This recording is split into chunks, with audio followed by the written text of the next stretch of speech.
What in the world is going on with the Jewish tunnel? Okay, in the United States, the discovery of an illegal underground tunnel built beneath a Chabad-Lubavitch synagogue in New York City has sparked controversy, reviving old anti-Semitic tropes and causing a clash between city authorities and worshippers. The tunnel, 60 feet long and 8 feet wide, was found during an inspection at the Chabad-Lubavitch global headquarters in Brooklyn's Crown Heights.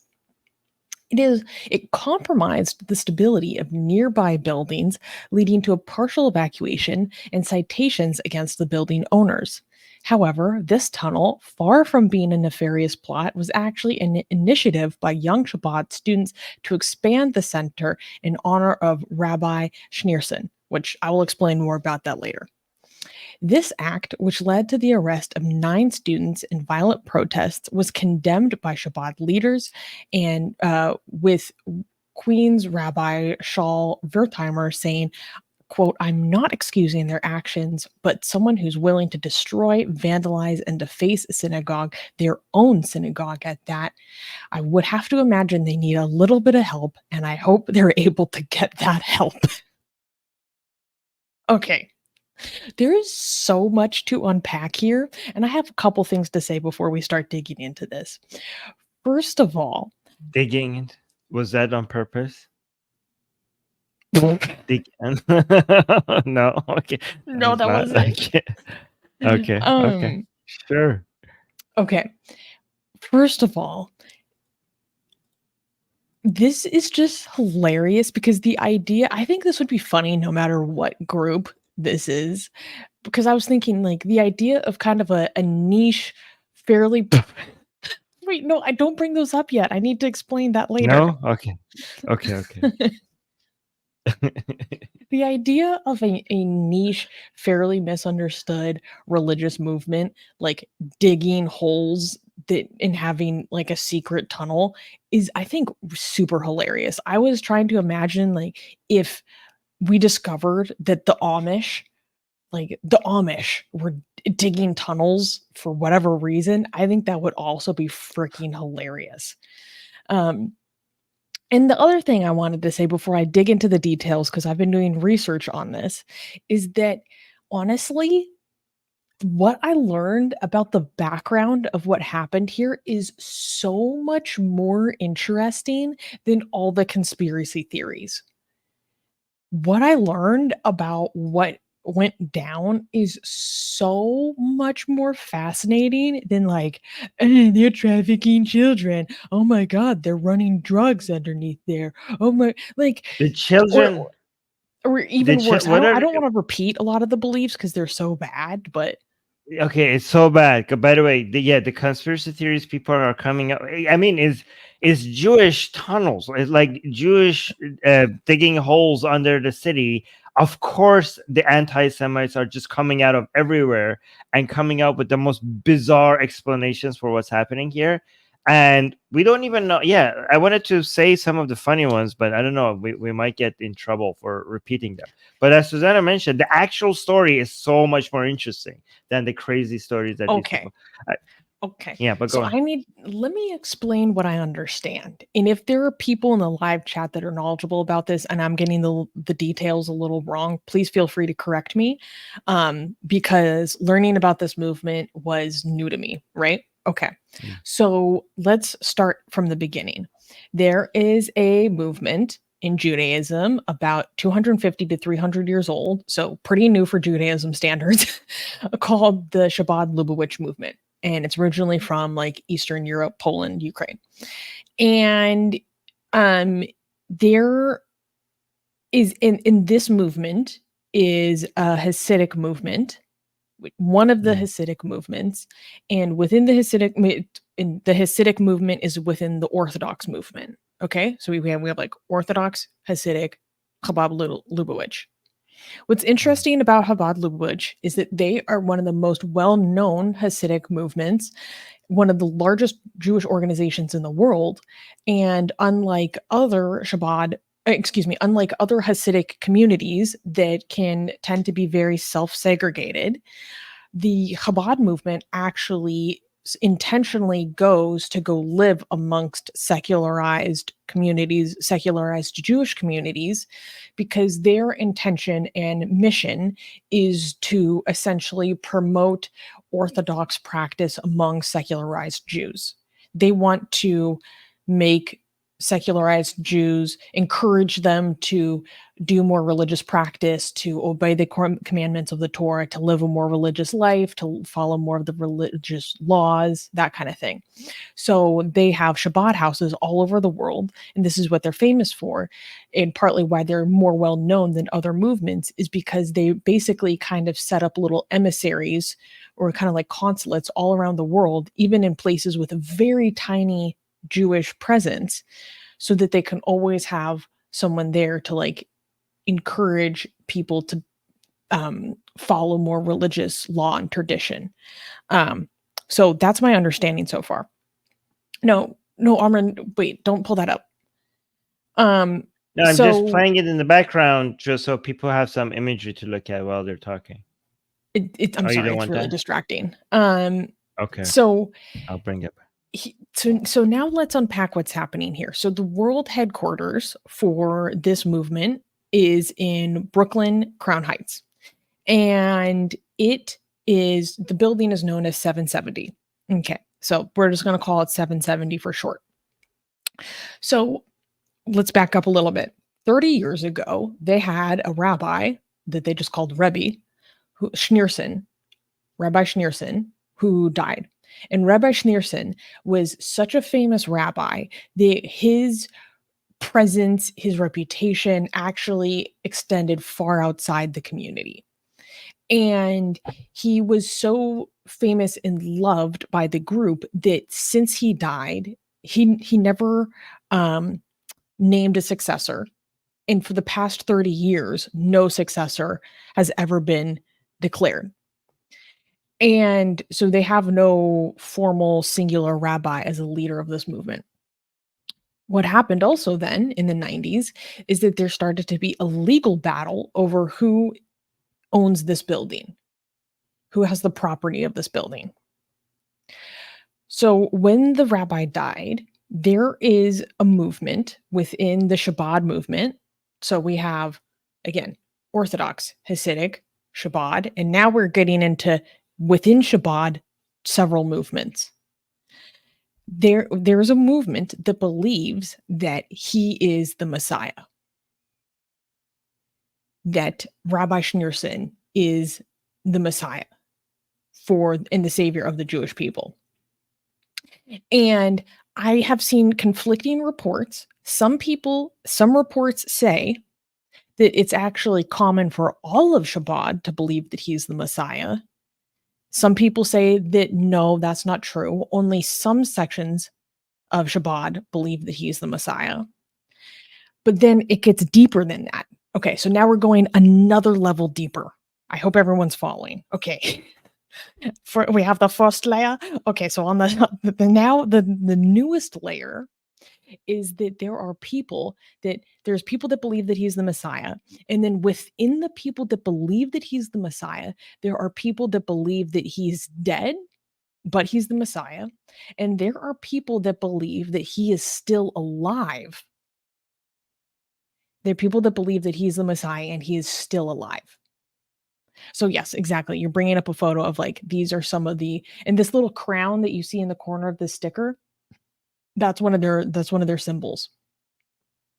So what happened is, in my understanding, okay, again, this is my understanding, there could be some corrections. My understanding is that when there was this split within the Chabad movement after Rabbi Schneerson died, that they had to split off who gets to use what portions of the building. So my understanding is that the people that believe that he is the Messiah and still alive are the people that got ownership or temporary ownership of the basement of the building. And the other people have the upstairs. And I was watching videos this morning where you can find videos of these people that think that he is still alive essentially treating this chair in which he used to sit the same way that you treat like the Western Wall, meaning you do not turn your back on it, you only walk backwards. You can find videos of them Wow. talking as if he's present and still there. They talk about him in the present sense. You can find videos of them like speaking to the room and acting like he's there standing with them. And so now, okay, this is all the background. And personally, I'm like, this is so much more interesting.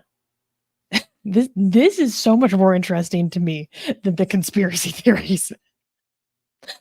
So within so now that brings us to the present day.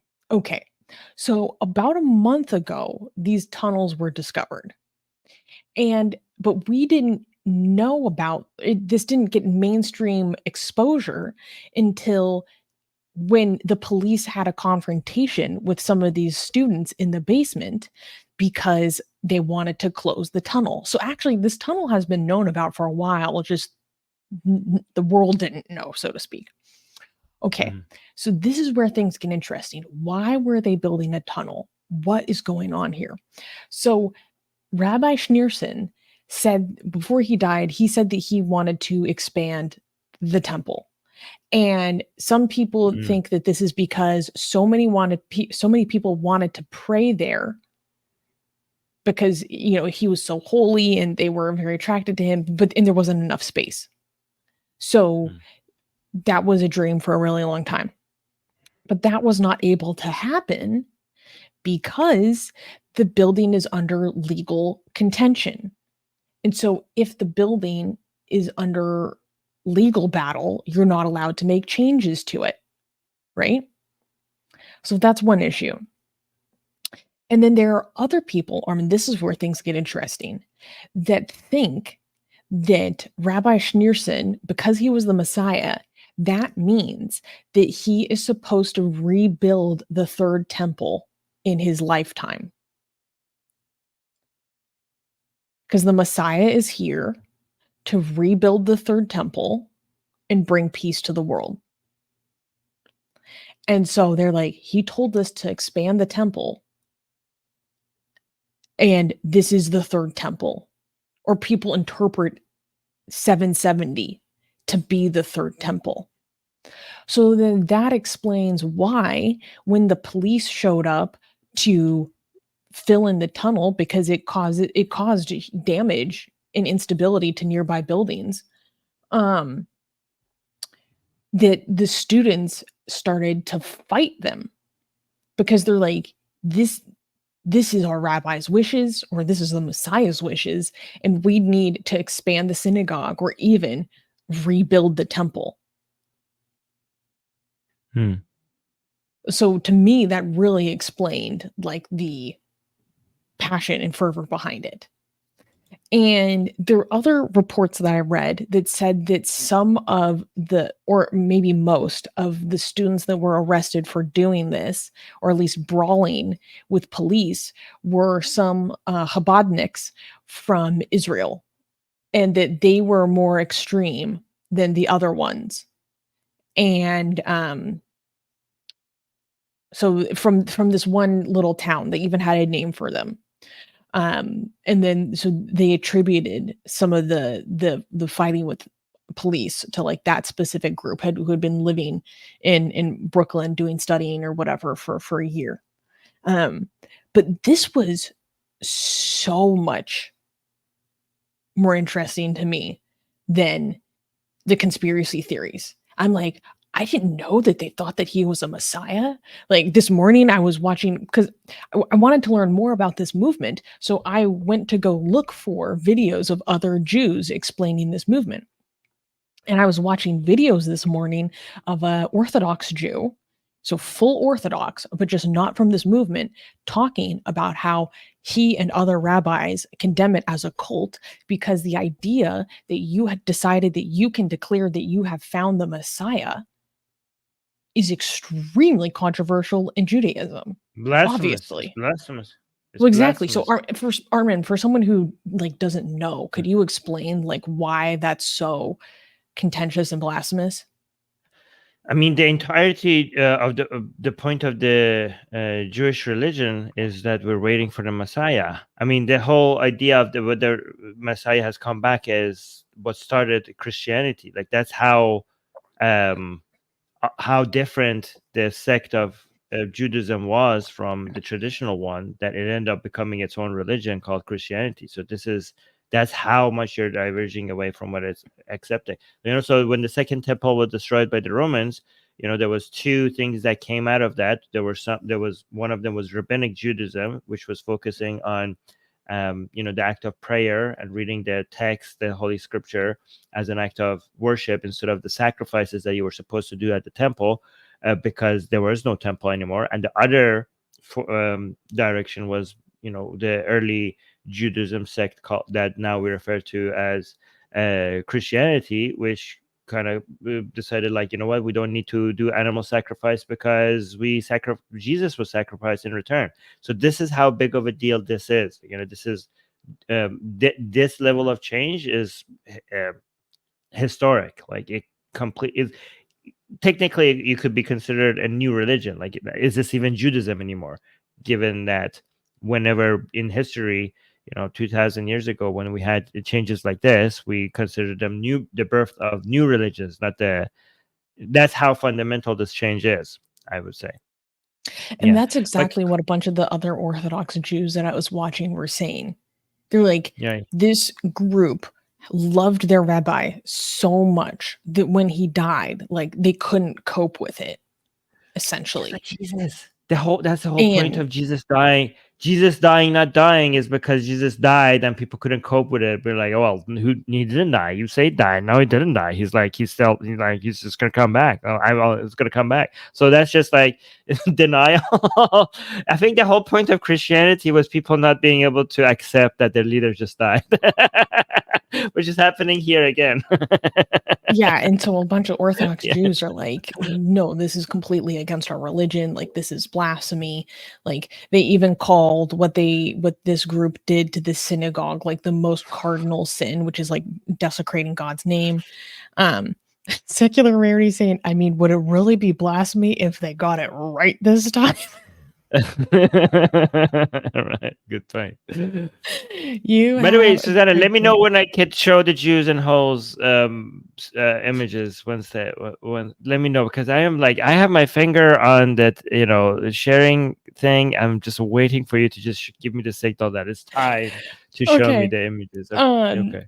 so let's okay, I want to provide some background to this, but let's get into it. Okay, so when I was making the thumbnail for this show, um, I was using Dolly through GPT-4, and when I was making the images, I just had this idea come to me, and it reminded me of this saying we have in America. I don't know if other countries have these sayings where, if we're talking about something that's impossible or futile, or say like, oh, you're digging a hole to China, or like when I was a kid and I was playing in the backyard digging a giant hole, I'd be like, oh my God, I don't, you're pissed at your parents. Like, I don't want to live here anymore. I'm going to dig a hole to China and like run away, blah, blah, blah.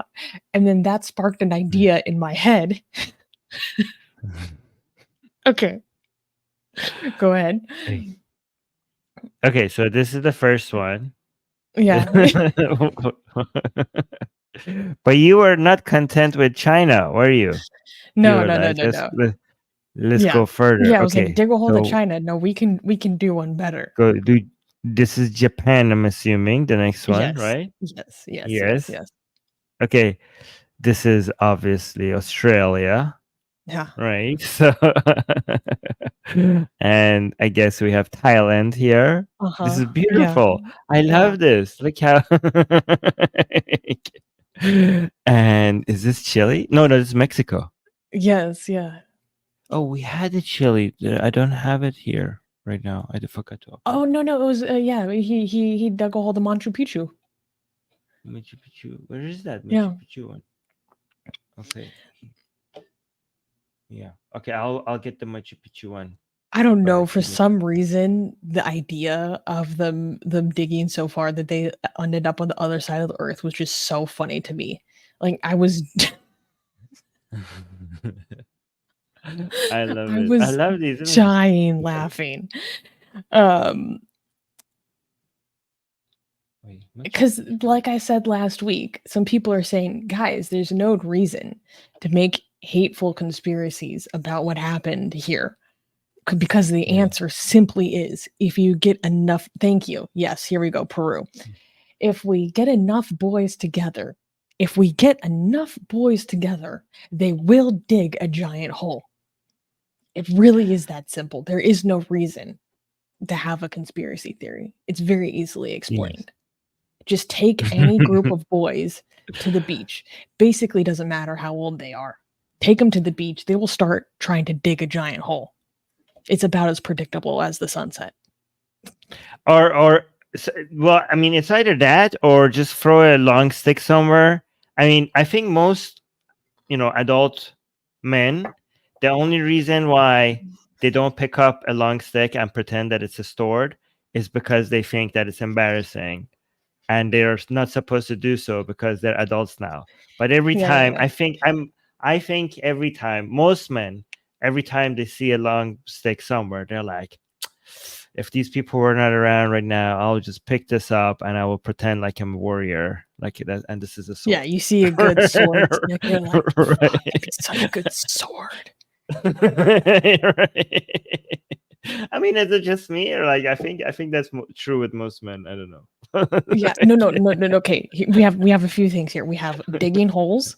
Okay, we Yeah. have sword sticks. Okay, and third, and very Right. importantly, throwing different rocks in bodies of water to see how big of a splash it can Yes. make. That is true. That is Yeah, true. yeah. Yes. Competing to make a bigger splash by throwing giant boulders into a river is also very important to include.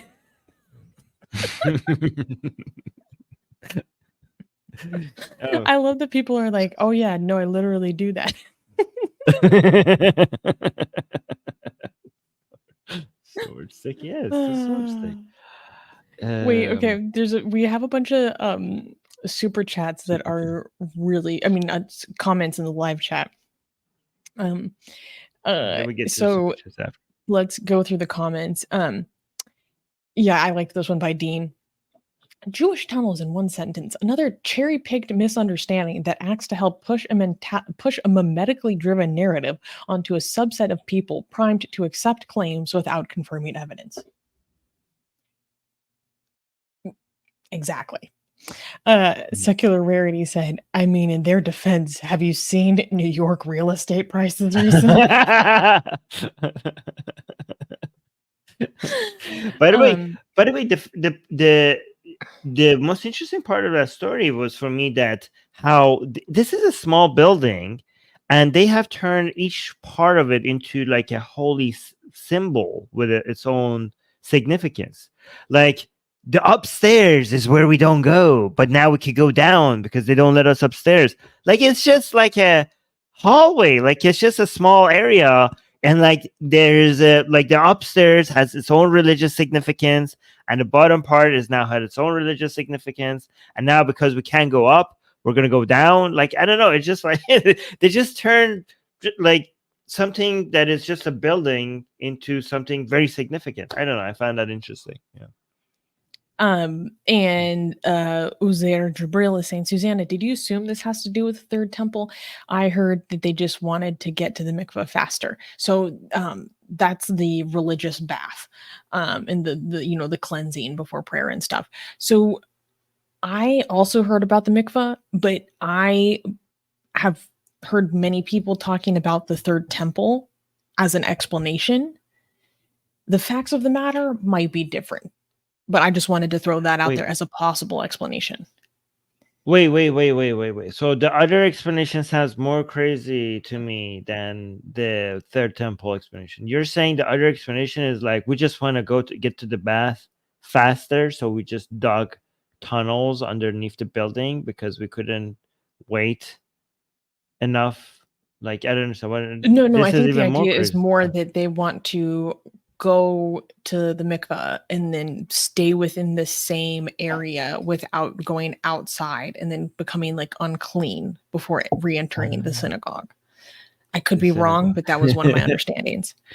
Um, Okay. there was also a few jokes that I saw online that were so funny. One of them, this was so funny. It was imagine your Armin, listen to this. Imagine you're out there doing anti-conspiracy education, and then a video emerges of a Hasidic guy crawling out of a secret network of Jewish tunnels under New York. Like, oh no, this is not helping. And then there's another one that I thought was so funny. Okay. So this is a parody Oh. of a character from Saturday Night Live called Stefan. People that used to watch Saturday Night Live will remember the character of Stefan, who's like a gay guy who's there to report on the hottest club scenes of New York. And I would like to do my Stefan impression. Okay. Okay, wait, I need to get like my sleeves ready because he always has his sleeves like this. Okay. Okay, and then he always like does his hair. He always like does his hair. Okay.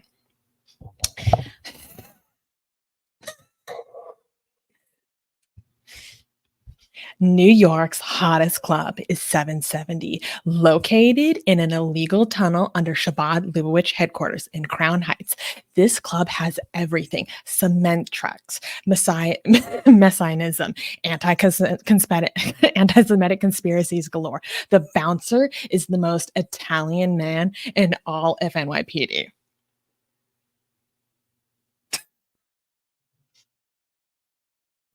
Oh, that's great. More of that, please. That was amazing. Cement Okay. trucks, messianism, anti-Semitic conspiracy.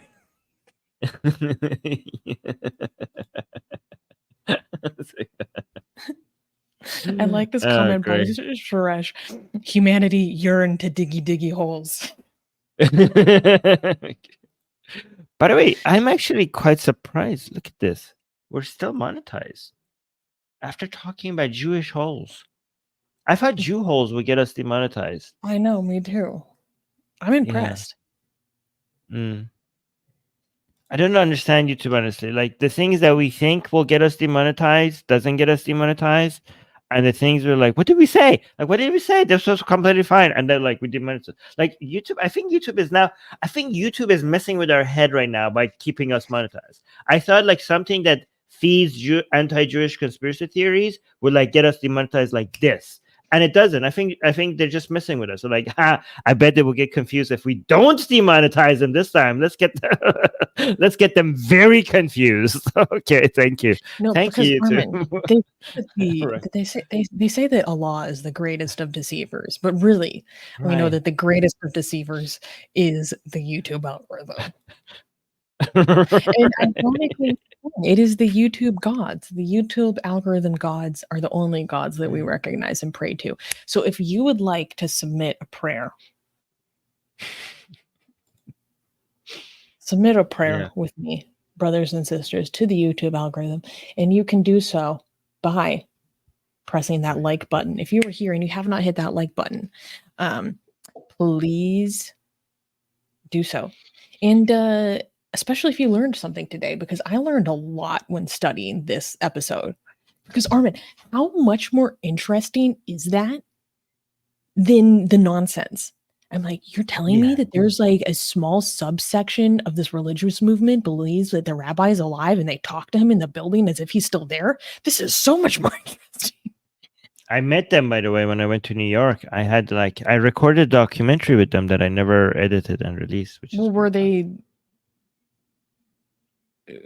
I went and were they just general Orthodox Jews or were they Shabbat Lubavitchers? I mean, I saw that. I mean, at that time I didn't understood these people and who they are, but I saw that the image of that guy.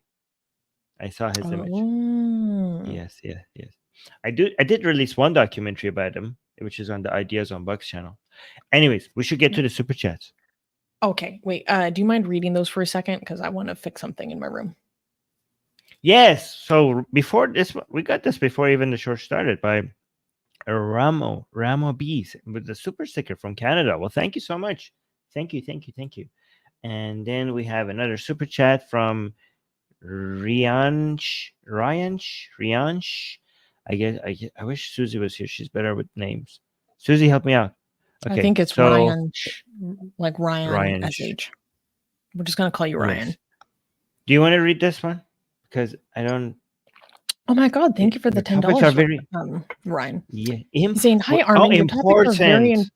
Your topics are very important and interesting, but still, your subscribers are not increasing. Why? I think you should invite in atheists from all over the world every week in your live. Atheism in India is rising. Actually, our channel is growing a lot. It's growing more quickly Yeah, than it ever has." Thanks to the yeah. support of guys like you and also hitting that like and subscribe button because the AR militia is growing. The Yes. AR Actually, army is growing. the reason why the channel is growing, unlike before, is because of these super chats. Because it wouldn't make sense for us to put other things aside and do live stream after live stream after live stream. And this is what YouTube likes. We've been doing live streams, almost every day now, and YouTube is rewarding us with growth, with subscribers. And given that we get demonetized often, it wouldn't make sense for us to constantly do live streams. But because we're getting super chats, now it makes sense for us to not do other things and do this. So these super chats are helping us grow the channel. So thank you for that. Yeah. Do you know who makes the most amazing, gorgeous, and other adjectives that I can't use here on YouTube, blasphemous art ever? We do! And for some reason, we are giving it away for free. Download them now using the link in the description before we change our mind.